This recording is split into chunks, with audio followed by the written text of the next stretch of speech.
Alright, so we're on the ChessNoteR home screen. On here at the very bottom you're going to have the ChessNoteR icon. This will launch the ChessNoteR application. There's an apps drawer which is going to show you all the applications installed, which is ChessNoteR and settings, so not very useful. And then you have your settings button which will pull up settings. There's a couple different ways to get to settings. You can hit settings with the icon. If you swipe in the center of the screen, you swipe once and swipe again. There's a settings button up here that you can press on and it'll launch settings. Something to note is you can swipe down twice in the center, or if you swipe on the corner of the screen, you can swipe all the way down as a long motion.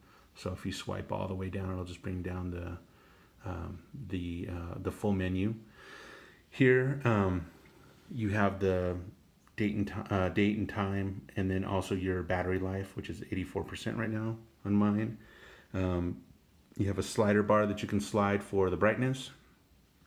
In the operating system, we've rewritten the operating system code. So, sorry about that. Traditionally, this is your volume rocker on the Android device, but in the ChessNoteR, it's your brightness. So you can also turn up your brightness and down your brightness with the volume rocker.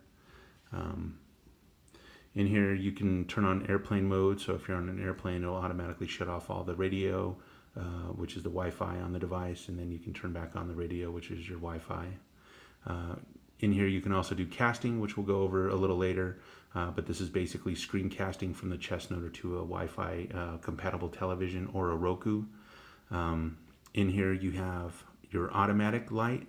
So in the ChessNoteR there's or I should say the Nexus 6, there's a sensor up here for lights, so you can turn it off and then you can use your brightness if you want, or you can turn it to night, which kind of dims it a little bit, or if you're on the outside, it'll automatically set to a specific brighter level.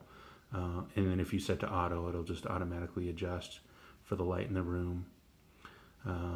You can edit the tiles if you want. I don't recommend messing around with that, but you can move them around if you long press and drag them and kind of move them wherever you want. I would leave that alone.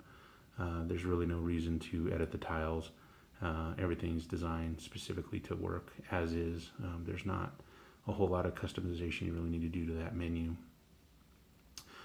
Short of that, that's getting around your settings menu and just kind of getting around the operating system. We'll dive into more of the videos in the settings in the next couple of videos.